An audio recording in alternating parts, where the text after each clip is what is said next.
Okay. Good morning, everybody. You're all very welcome to our webinar, simply titled Better Cyber Defense for Your Organization. My name is Simon Kelly. I'm the Head of Sales at Unity Technology Solutions. This webinar is one that we're very excited to host today because it's actually the first webinar we've hosted in collaboration with our colleagues at ECHO. For those of you that don't know, in August of this year, Unity, our sister company IT Force, were acquired by ECHO, who are one of Europe's fastest and largest growing IT solution providers. You can see on the screen there, the number of employees and locations is pretty significant. In Ireland alone, there's over 300 people employed in the business, offering services across managed cloud, IT security, business continuity, and managed workspace. We're really looking forward to seeing what opportunities it gives to all of our customers as we move forward and bring those offerings to the market for all of our customers across all of our companies to enjoy. Some housekeeping for today, and this has been recorded, and please don't worry if your own microphone or webcam is on, nobody will be able to hear you or see you in that recording. Absolutely feel free to ask some questions. You can use the chat box in Zoom down the bottom of your screens. Those questions are only viewable to the panelists and to myself. We have set aside some time at the end just to go through some of those questions, or as many as we can, and provide some clarity. We do run a number of polls during the content. This will help us shape the content itself and try and make it more relevant for everybody. The poll question itself will appear on screen, and then you'll receive a pop-up that allows you to answer that question. So please use those polls and help us make this as relevant for you all. Our agenda for today is primarily focused around a piece of technology called Microsoft Defender. We have two speakers for you, Mark Skelton, who is our Head of Technical Services, and we also have Michael Coyle, who's a Microsoft Technology Enablement Specialist. Microsoft Defender is a piece of technology or a suite of technologies that allows you to protect your users and protect your devices and ultimately protect your organization. The good news is many of you could already be paying for Microsoft Defender or have access to it through your existing M365 licenses, but however, more on that later. Just before I hand you over to Michael, we do have our first poll for you all to answer. So, at what stage of your security journey are you with Microsoft Defender? Just please pick one. Just learning about it, evaluating it, starting to use it recently, or you're already an existing and very heavy user. So please cast your votes. It'll just take us a little bit of time to collate those answers, and then I can hand you over to Michael, who can take you through the rest of our content today. So at what stage are you at with your journey with Microsoft Defender? Are you just learning about it? Are you currently evaluating the technology? Have you started to use it and deploy it already? And are you an existing and heavy user of the technology? I'm just waiting for the results to come through there now. Okay, Michael, the good news is everybody is here to learn. Everybody's just starting, keen to find out a little bit more. Well, not everybody, the majority, keen to find a little bit more about Microsoft Defender. So I'll hand it over to you for the rest of our content. Thank you. Simon, thanks for the introduction, and it's great to see so many people here. That first poll question, if you just get your answer in there. One thing I would say on here is, and we started with this slide first of all, because Defender really in the Microsoft landscape means security. So Microsoft, what was interesting, I was on a call yesterday, and if you had asked on the Microsoft portfolio about 10 years ago that what Microsoft did in security, from 10 years ago to now, the difference Microsoft have done on here. But the other thing I'd say as well is it can be a little bit confusing. So Microsoft have a number of different products in this here area. So for example, look at the slide there and you'll see Microsoft Defender for Office 365. Now that's a very popular product within the Microsoft landscape, because what it does, it protects over email, protects, like say, links or attachments coming in by email, but also protects you on, say, for example, if you're on Teams, on SharePoint, if there's a link in there, it's got real-time detonation and that as well. So for example, if somebody sends you an email, you don't look at the email for a couple of days. Once you click on the link, it activates it, it checks to make sure that it's not sending you off somewhere else. You've also got there over on the left-hand side, Microsoft Defender for Cloud Apps. And again, there's a lot of synergy between Cloud Apps and Microsoft Defender for Endpoints as well. So Cloud Apps is where you can kind of look at all the apps that you're using in your organization. You can see, do I have any vulnerability? So for example, maybe say, for example, I'm using Dropbox, but I see 3 or 4 people have an older version of it. Or I can tie down certain things. So for example, one big thing about apps is the connecting with other applications as well. So you can close off that as well. You've also got Defender for identities. And that's like, say, for example, your logins. So when you log into your computer and that as well. So you might be using Active Directory, a local Active Directory, so protecting on there. But the one we're looking at on here is something called Microsoft Defender for Endpoints. And when we say endpoints, that is any device. So that is, like, say, for example, your smartphone, that is your iPad, that is your laptop and that there. So you're protected across all the endpoints. And one of the big things on here now at the moment is if you look at question gets asked a lot about how many devices does a user have and that there. In general, it does fluctuate, but people generally log into 3 to 4 devices. So for example, it could be a laptop, it could be a smartphone, it could be an iPad and that as well. So it's getting that protection over your devices and that there. Now, this slide here, not to kind of like cause, scare tactics and that there, but again, this is some recent information that we've got, say 300% of ransomware attacks in the past year. So over 300% in that there, with more than 50% targeted at small businesses and that as well. So I think one of the interesting thing there as well is nearly one in four SMB state that they had a security breach in the last year. Now, again, what a security breach entails can be very different from one company to another company. Like we all know about the HSC, and again, not going into there. But again, what people don't realize that how that happened was very, very, very simple. And it was, if you look at it from a control side of it, it was really the IT not having control over an endpoint, and then that endpoint got corrupted and that as well.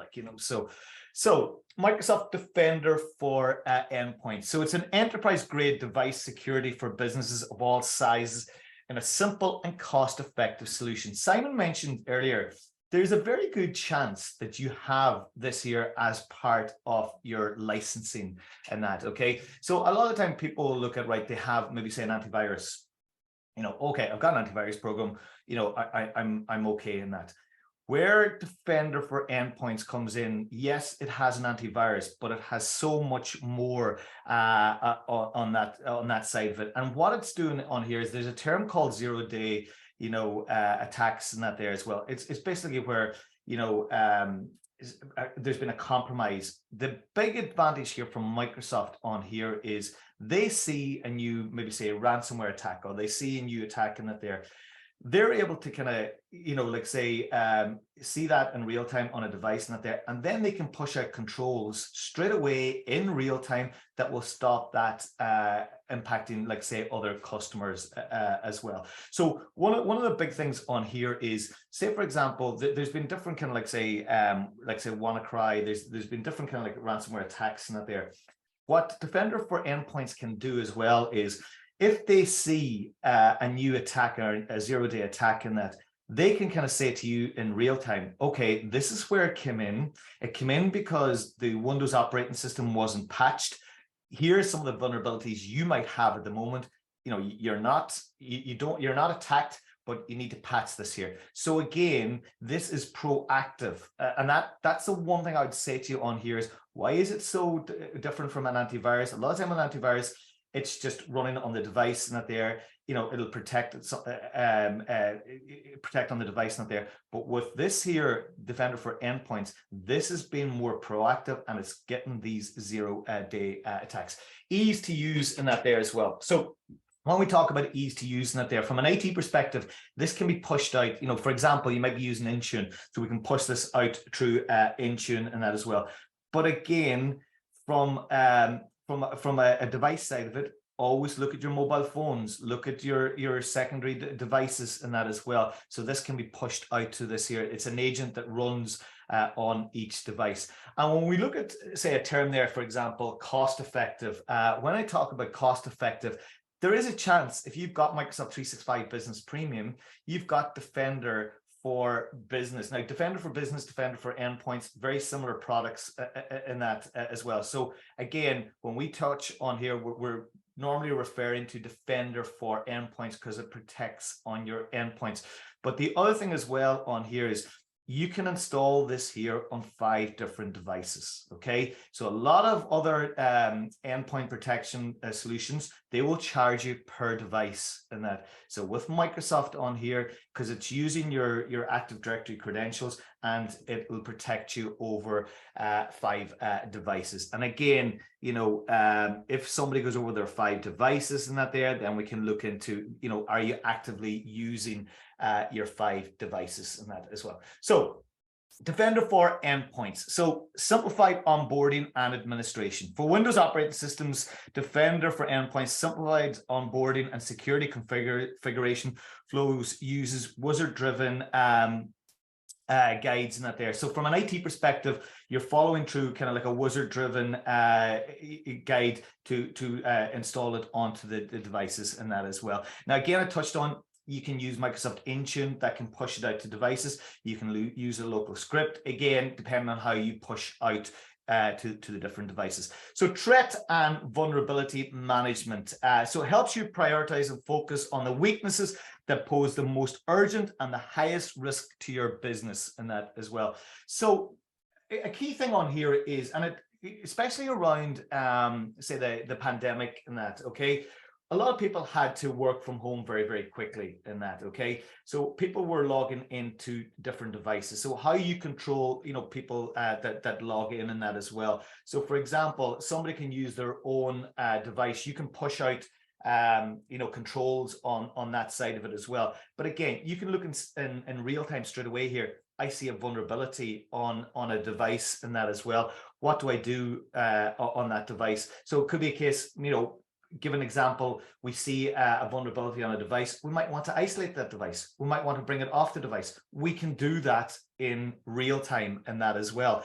There's other things as well. You know, for example, attack surface reduction reduces your attack surface, places your company in vulnerable to a cyber attack. So again, you know, we spotted a device. We're going to bring that off the network and that, okay? Now, it might be a ransomware attack where we might bring it off the network, but we might not want to, like, say, you know, clean up the device. A lot of times from an IT perspective, if you get a device that's compromised, what you'll do is you'll isolate it off the network, you know, and in general, you'll have backups in place and that there. Maybe you're using OneDrive, you're backing up your desktop documents or whatever it is. Generally, from an IT perspective, you will wipe the device. Sometimes from an IT perspective, because I've isolated the device off the network, I might just want to have a look at where it's going, what it's trying to do, and that as well. Like, you know, so next generation protection helps to prevent and protect against threats at your front door with anti-malware, antivirus protection on your devices and in the cloud. So again, we look at this here, you know, that it's an antivirus. That's the simplest part here from when we look at it. But the key part on here is the endpoint detection and response. And there's a term like EDR. And one thing I'd say on here is, if you look at the Gartner Magic Quadrant for EDR solutions, Microsoft is in the top right. It's the leader in this here area and that as well. You look at other kind of competitors in that area. You're looking at, like, say for example, other solutions like, say, for example, Sophos or McAfee or something there and that there. Microsoft has gone into that area as a leader in it and that there. And why is that the case? Well, think about it. How many endpoints do Microsoft look after? The amount of endpoints that Microsoft are looking after, they are gaining this, you know, reputation in the market now because they have the software. They're looking after that as well, and they're able to kind of go, right, we see this here attack on a device and that there, and they're able to work on it and push out kind of remedies in real time and that as well. So get behavioral based detection response alerts, allowing you to identify persistent threats and remove from your environment. Manual response actions with Defender will allow you to get to process files with live responses. And again, sometimes you're looking at here is, where is the threat? What is it? What is it doing in that as well? So again, as well, automated investigation, remediation helps to scale your security operations by examining alerts and taking immediate action to resolve attacks for you. By reducing alert volume, remedies threats and that as well. But again, what I would kind of say on here is this is real-time reporting, real-time alerts and that, and again, you can do as much training. I know the team here are very good at doing training and that as well. Somebody, clicks on a link, downloads something and that there, what I find a lot of times is somebody will click and download something and then they realize, they've done something wrong. By that time, then that can be interacting. But again, with alerts from an IT perspective, this can be stopped as well. And again, you can actually build in kind of certain, when you get alerts in that there, it'll automatically isolate the device again. So IT have a lot more function on this here as well. So again, there's also API integrations on this here as well. So touched on here, very, very important is on here is the administration and the setup on this here as well. And just to reiterate as well, this is what the IT team here will be doing on here to onboard devices and that as well. But remember, mobile devices, iPads, Mac devices, it covers across on that as well. And again, from a licensing, the Microsoft 365 Business Premium license, that really is your go-to license from a security side. It has, like we touched on before, Defender for Office 365, it has Intune and that as well. So when we talk about, like, say, Intune, we're looking at device management and that as well, where we can push out software and that as well. So threat and vulnerability management. So effectively identifying, assessing and remedying device weaknesses is pivotal in managing devices and reducing organizational risk as well. And again, sometimes on this here, it can be user behavior. You'll see there the dashboard on here as well. And we can look at, like, say, for example, like the integration with cloud apps as well is sometimes you can have your machine patched to the latest version that there, but you have an application that is pretty old. And like we've seen, especially on our support side of it, we have seen where vulnerabilities have come. You've got the latest operating system, you've got antivirus, but you've got an app that's causing an issue in that as well. And that's why this proactive side on it now as well. To me now at the moment, an EDR solution is key, to be quite honest with you, because we're seeing now with I'll never forget, like, a meeting. This was a while back in that, where we asked IT manager, how many devices do you have on the network and that there? And the IT manager kind of said, well, we've 150 staff, roughly about 200. And I remember there was somebody in the IT team saying, no, we have 450 in that.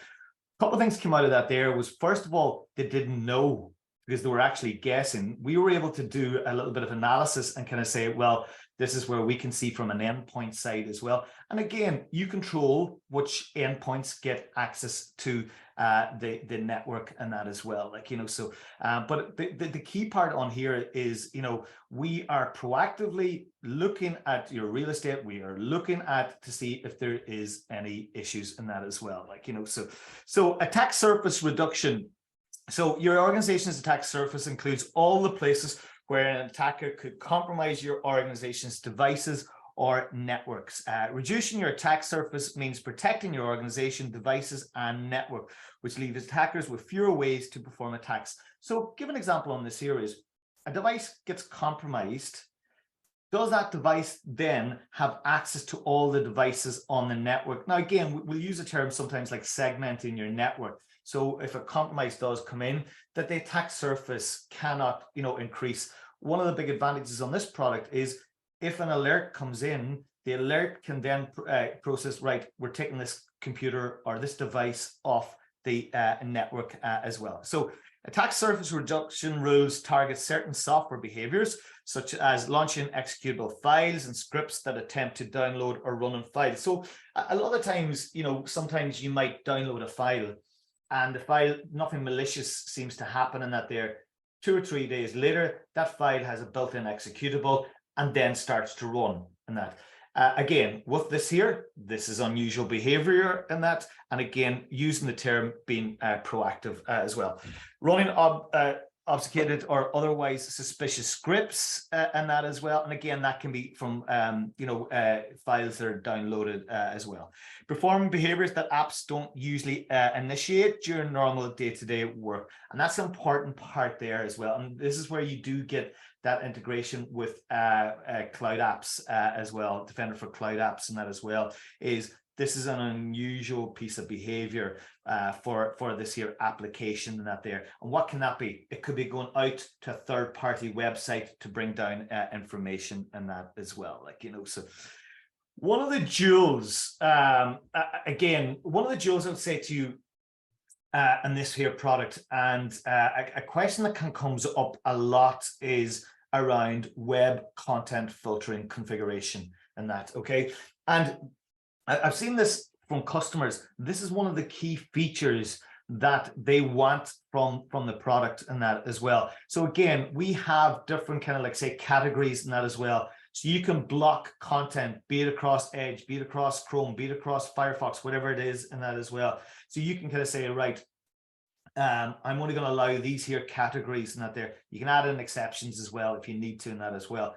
But again, anybody that's worked in IT, I know from an example I had where we had an intern come in, we were in Australia, we were backpacking, somebody came in and we started to notice unusual behavior in that as well. So again, this is where you can control from a work perspective, what people are accessing as well, so. Okay, so we'll just get to a poll here. Would you consider using Microsoft Defender for web content filtering? So the options are yes, absolutely. Yes, I'm already aware of this feature. No, we use something else to filter web content and that. So again, I'll just repeat that again. Would you consider using Microsoft Defender for web content filtering? Yes, absolutely. Yes, I was already aware of this feature. No, we use something else to filter web content. So I'll just give people just while we're waiting, Michael, for the results to come through. Actually, we've had a question through from one of our attendees. I think is important we address now. It's focused on the beginning of your content there. It says, are you referring to Defender for Endpoint Plan 1 as opposed to Plan 2? Yeah, okay. So very, very good question on there from a licensing side. So what you have on here is you have Microsoft Defender for Business, you have Microsoft Defender for Endpoint Plan 1, and you've got Microsoft Defender Plan 2. What we're really talking around here is Microsoft Defender for Endpoint Plan 1 and the business one on here, Simon. The Plan 2 more, it goes into kind of ask the experts and that, where you can go into a security team into more detail. But what we're recommending on here is the one that's built into the business premium. And if, for example, you don't have that plan, like say, for example, you might have just say a business basic, you can add on Defender for Endpoint Plan 1 as well, like so. Okay. Thank you. We've had the results in. So 60% have answered yes, absolutely. 21% have said yes, I was aware of this feature, and only 19% have said no, that they'd use something else to filter their web content. Okay. Well, it's interesting because this is one area that when I'm speaking to a lot of customers, they don't have a solution. So it's even interesting to see that there is 19 that are using another product in that as well. Okay, so next generation protection. So Microsoft Defender for Endpoint includes next generation protection to reinforce the security perimeter of your network. Next generation protection was designed to catch all types of emerging threats and that. And again, if you look at, like, say, for example, the Windows 10, Windows 11, that comes with a built-in antivirus program and that there as well. But what we're looking at here is things like, say, for example, cloud delivered protection which includes near instant detection and blocking of new and emerging threats. And that's the key part on here in that there, because of the insights that Microsoft have in that there, they can look and they can see if an emerging threat has happened in that there, and then they can push out on that side of it as well. Like, you know, so, and again, just going into this here in more detail in that there, when you look at, like, say, for example, endpoint detection and response capabilities provided advanced attack detections that are near real-time and actionable. And remember, this is not only over your operating system, this is over your mobile devices and that as well. And I cannot emphasize, you know, this here. And this is, look, if you're looking at, like, say, live responses and that there, so real-time live connections to a remote system and that there, like, so where you can go in and that there and, you know, check to see on a compromise as well, like, you know, so. And the big thing on here as well is the automated investigation and, remediation and that there. So your compromise, you put all these controls in place and that there, that's brilliant. And one thing I'd say to you on here is, we're not saying here, you put this product in, you're sorted. You can sit back, relax, security, you know, nothing's going to happen to you and that there. The security team can take, you know, time off and that there. This is constant monitoring and that there. And I cannot be clearer on this here is, you know, this is putting the solution in. It's these 0-day attacks and that as well, you know, but again, it's you getting the alert. You get the alert, then a couple of alerts come in, then it's an incident not there, then we can see where the compromise comes in. And I cannot be clear on that there side of it and that there. It is proactive maintenance and that there, like, you know, so but it's just understanding this here, the like, you'll hear this term sometimes as well, like AIR, auto investigation and remediation and that as well. And again, you know, scale security operations with 24/7 automated responses. So again, you think of it on here is you might have an employee working, like, say, different hours and that there. So maybe, you know, you're providing support, like, say, Monday to Friday, you know, 9 to 5 or whatever it is in that there as well. But you might have somebody working out of a different time zone in that as well. They download something in that as well. And then you've got the policies in place to actually control that in real time as well.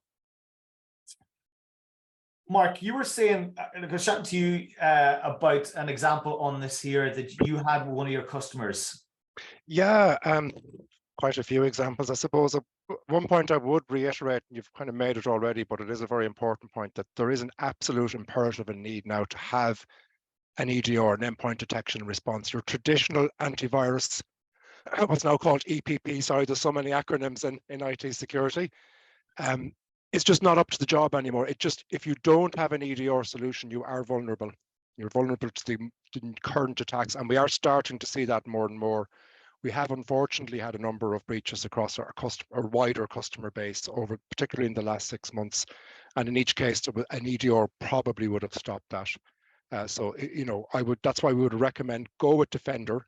You're probably licensed for it already. If you don't want to go with Defender, fine, buy a different EDR. There's other EDR products out there, but obviously we are here to recommend Defender. Trying to think of some examples.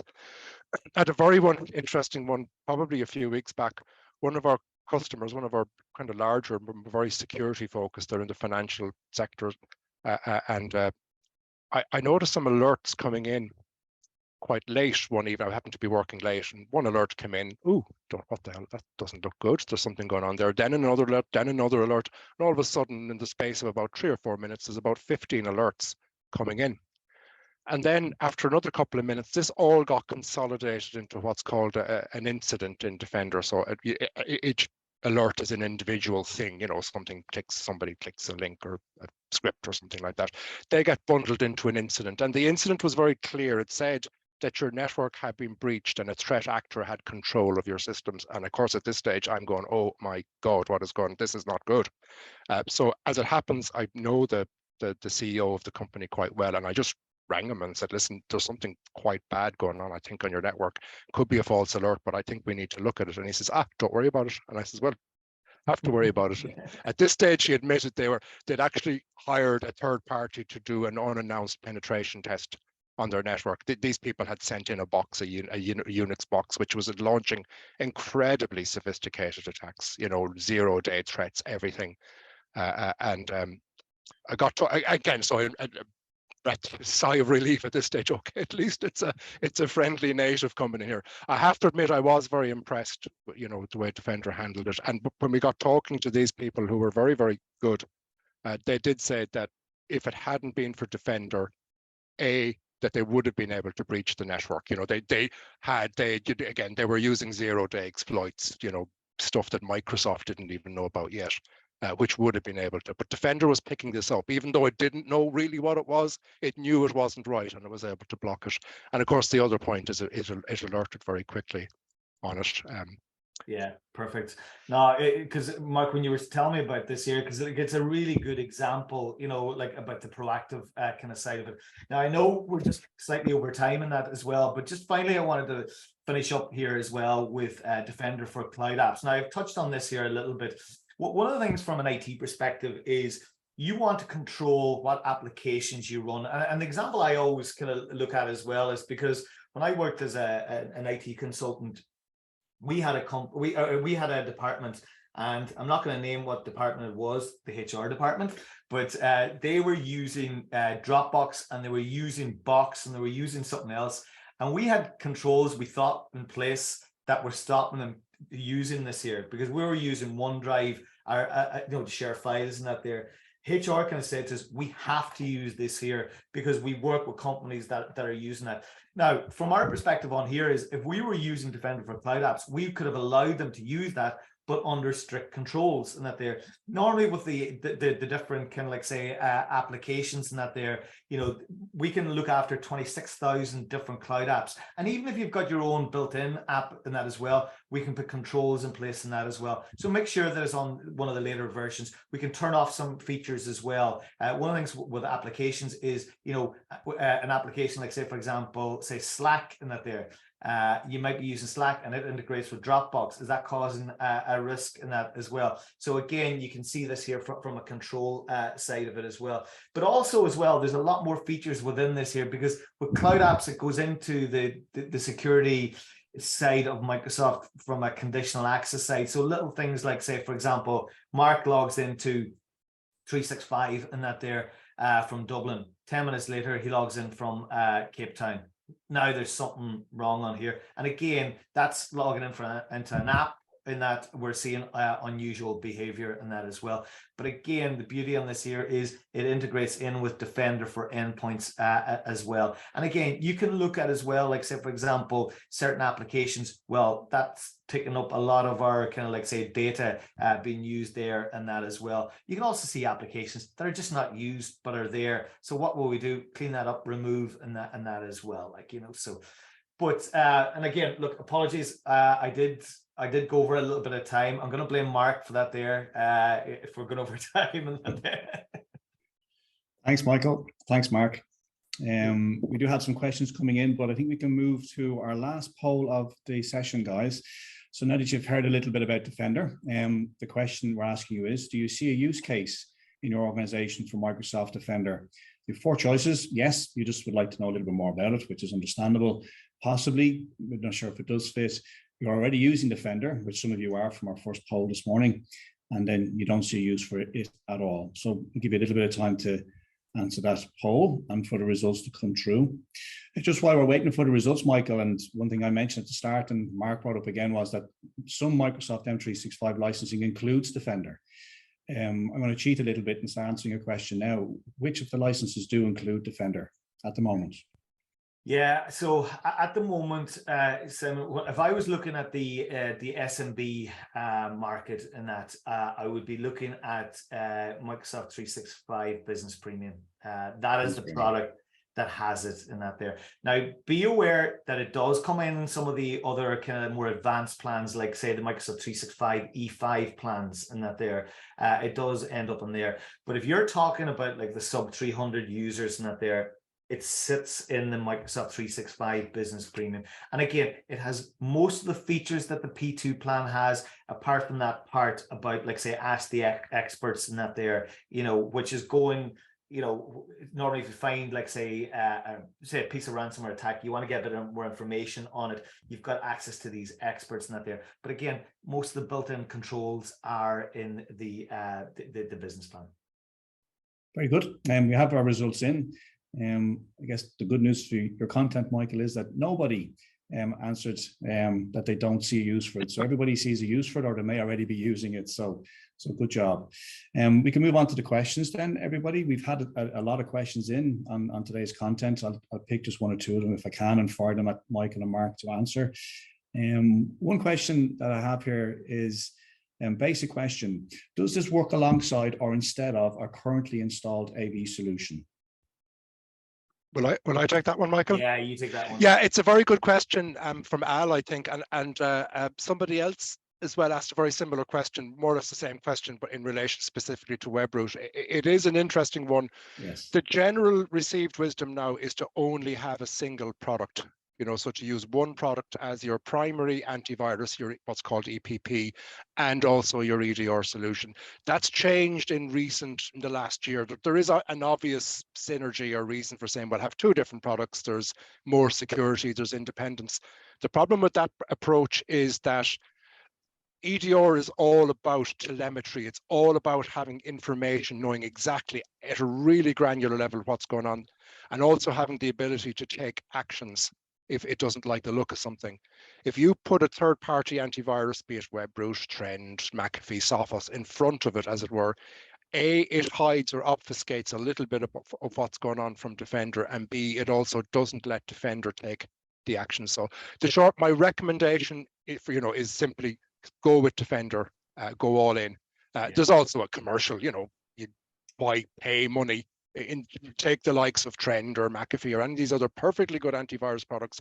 None of those, in my opinion, are any better than the Defender antivirus component. That's not just me saying it. These are well benchmarked. You can look them up. So generally, at the moment, the received wisdom is pick an EDR product. We're obviously suggesting Defender here, and go with that as your one and only. But it is an interesting question. There is a counter argument to be made there. Yeah, the other thing on that. Thanks, Mark. Answered two questions in one there. Next one for you, Michael, if that's okay. Is Defender for Office 365 formerly ATP? Yes, that's somebody that knows their licensing. I think they might have been asking. Come here. The one thing I'd say to you on here is Microsoft do not like change. Ask Simon, ask the team there, and that. Yeah. So yes, and that's. I probably should have referred to that. So ATP, Advanced Threat Protection. Defender for Office 365. Yes. I think they may also have been asking, if there was the question from Brendan, is it included with Business Premium? And the answer is yes. So the yes. Defender for Office is included with M365 Business Premium, to be somewhat pedantic, because there was an old Office 365. So yes, and I would mention there, because I do see it sometimes with customers, you've got your M365 Business Premium, so therefore you got, what used to be ATP, Defender for Office, turn it on. If you don't, you'd have to configure it. Out of the box, it doesn't do a lot. It does a bit, but you have to go in and configure those policies. It's very, very quick and easy to do, and I would strongly recommend that people do it. And the other thing as well, it's not only email, it goes across your SharePoint, goes across your Teams and that as well. So that's one big advantage as well. Great. I think last question then. What is the difference between Defender for Business and Defender for Endpoint? Who wants that one, guys? Will I take it, Michael? Or yeah. Okay, yeah. And you can correct me when I'm wrong. So yeah, Defender for Business is what you get with business. So you can buy it as a standalone SKU, but you can also, it's what you get with M365 Business Premium. Again, apologies if I'm struggling a bit here. And it's an interesting in that if you just talk about Defender for Endpoint, it comes in two different plans, which you can buy. Plan one, in my mind, isn't really a great product. It's missing some of the really important components. Critically, it is missing the EDR component. It's really the built-in Defender antivirus with centralized management and some additional bells and whistles. The full product is called Plan 2, and that's got everything, including some of these really good features like threat experts, like having the data look back of up to 6 months worth of data stored. The Defender for Business sits somewhere in the middle of those two, but it's actually closer to Plan 2 than Plan 1, and it contains about 80% of the product. I mean, if budget is not an issue, and of course budget is always an issue, but let's pretend you're really rich and you don't care, buy P2, just do it. You've got everything.